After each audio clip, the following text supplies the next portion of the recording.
এই লোক যাকেই দেখছিল তাকেই সালাম দিচ্ছিল। দুই জামাই বউ বাবুকে তার নানের কাছে রেখে মাছ কিনতে সাদেক খান বাজারে গিয়েছিলাম। এত মাছ একসাথে দেখে ভালোই লাগছিল। আমার খুব একটা মাছ প্রিয় না, কিন্তু আমার জামাইয়ের মারাত্মক লেভেলের পছন্দের হলো মাছ। আমার মা তো বলে জামাই খুব সুন্দর করে মাছ খায়, মাছের কাঁটা পর্যন্ত। আমার কাছে তার মাছ খাওয়া হলো খুব পছন্দের একটা জিনিস। কিন্তু বিয়ের পরে তার পাল্লায় পড়ে আমিও এখন সব মাছ খাই।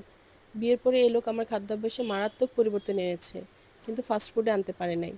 আমিও তাকে ফাস্টফুডে রূপান্তর করতে পারি নাই, তবে জোর করে মাঝে মাঝে খাওয়াই। মাছের এত দাম, সপ্তাহখানেক আগেও কম ছিল মাছের দাম। আমি দাঁড়িয়ে থেকে মাছগুলো কাটিয়ে এনেছিলাম। ছোট মাছ আর বড় মাছ কয়েকটা কাটাতে পারি নাই। ছোট ছোট ইলিশের কেজি বলে 850 থেকে 900 টাকা। কি একটা অবস্থা!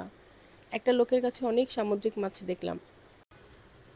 উনি বলতেছিল যে এই বাজারে বেশি দামের মাছ ওঠানো বন্ধ হয়ে গেছে, কারণ বেশি দামে মানুষ মাছ কিনে না এখন আর। না কিনেই বা যাবে কই?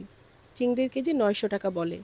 সবচেয়ে কমের মধ্যে এখনও পাঙ্গাস আর তেলাপিয়া দেখলাম, তাও কেজি 180 থেকে 220-এর মধ্যে। বাকিগুলো 300 থেকে 350-এর মধ্যে শুরু হয়।